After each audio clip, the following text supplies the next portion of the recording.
Welcome to Inspiring People, the show about inspiring people, those who are inspired and those who inspire others.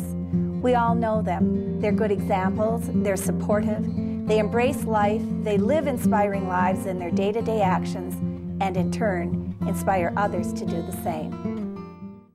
Hi, welcome to Inspiring People. My name is Mary Otto. I'm the host of the show.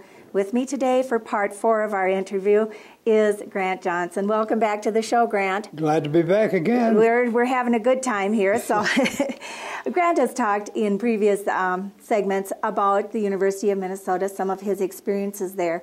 I want to tell the viewers that in about a month, Grant has a big induction coming up. So, why don't you share that with viewers? Well, I was really overwhelmed, Mary, when I got a letter from the athletic director of the University saying that I was one of the 2 sports persons to be inducted this year in basketball, because I never felt that I was as talented as many of the kids that I saw when I was working in the University of Minnesota. But I can say this, that I don't think there's a more enthusiastic fan for the Gopher athletic program than myself. And if it had been an honor for that, I would have... You would have won that, right? I would have merited that. but I have to be careful and say that I really was quite surprised, but I'm really proud, and like I say, I'm a great booster for the University of Minnesota and its athletic department. And...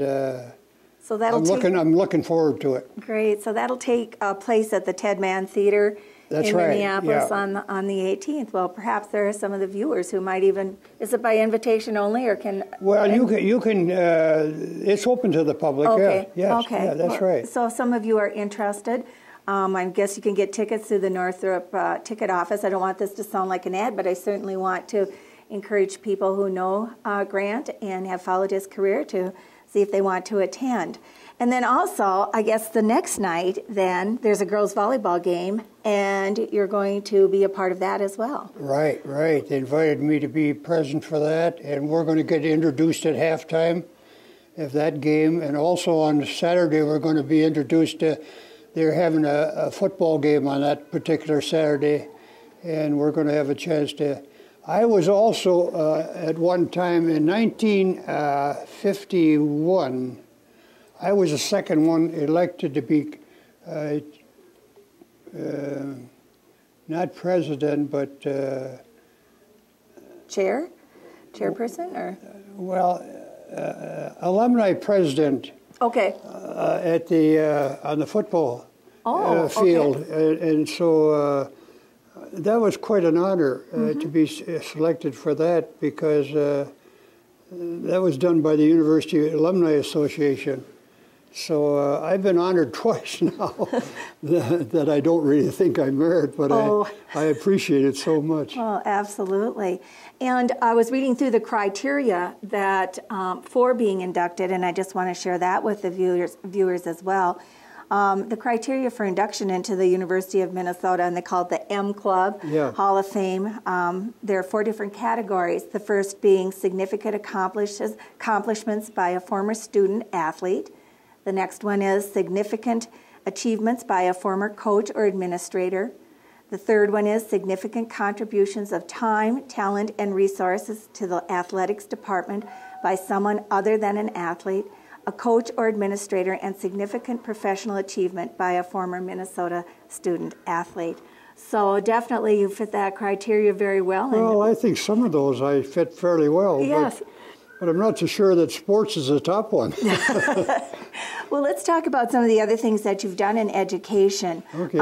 We talked about the fact that you were a principal and that you were a teacher. What else from those years when you were very involved in education, what experiences or memories come back to you about that time? Well, 3 or 4 experiences, and I've mentioned a couple of them, but I think the greatest experience is to be able to, we never heard about drugs in those days. We didn't have discipline problems like they got today. And I think the greatest thing that I was so proud of was my teaching staff. I spent lots of time interviewing people, and I interviewed the best, and I tried to get a diversification. Most of our teachers that time came from Concordia and Moorhead State, and I diversified it. I went all over the state. I even went down and got a home ec teacher down at Ames, Iowa, because I wanted to have a better cohesive staff made up of members not from just one college. And I think that the fact that most of these people, the first year I hired 32 teachers and only 2 left. And I said, what are you leaving for? They said, we've been here 2 years and we haven't found a boyfriend yet. Well, I said, where do you want to go? One wanted to go to Mankato. I called Erling Johnson, superintendent there, and he said, send her down, we'll hire her. The other girl wanted to go to, she had gone with the fellow that was, incidentally, who ran the station here. Oh, is that right? He went down the cities, and she was going with him. So I called the fellow at St. Louis Park and got her a job. So, yeah, I was real proud of my staff, and like I say, a lot of them stayed on and still are. George Olger, one of the first ones, he's still living here, and quite a few. Dick, some of these others that I can't think of at the present time, but they loved Detroit Lakes, and I think Detroit Lakes was proud to have them. Yeah, well, George is still around, and a real testament to the kind of teachers that we had there. Specifically, his was in science, I know. That's right. You're a member of Rotary too, aren't you? Oh, yeah, I've been a member for 40 years. 40 years. And can you share with us a little bit, or would you share with us a little bit, some of the activities that you were involved in Rotary? Well, I started here in Detroit Lakes. They liked me for one reason, that I could get good speakers. And so I was always chairman of the speaking committee. But the thing that I was proudest of, we had a nice relationship with Canada. We had people come down from Canada. We had our students go up to Canada. And then eventually we had an overseas program with the boys and girls going overseas to like Norway, Turkey, and places like that. In fact, I had 3 people from foreign countries stay in my house for 2 weeks on a Rotary exchange program. So Rotary had done a lot of nice things for education, and I was very happy to be a Rotarian.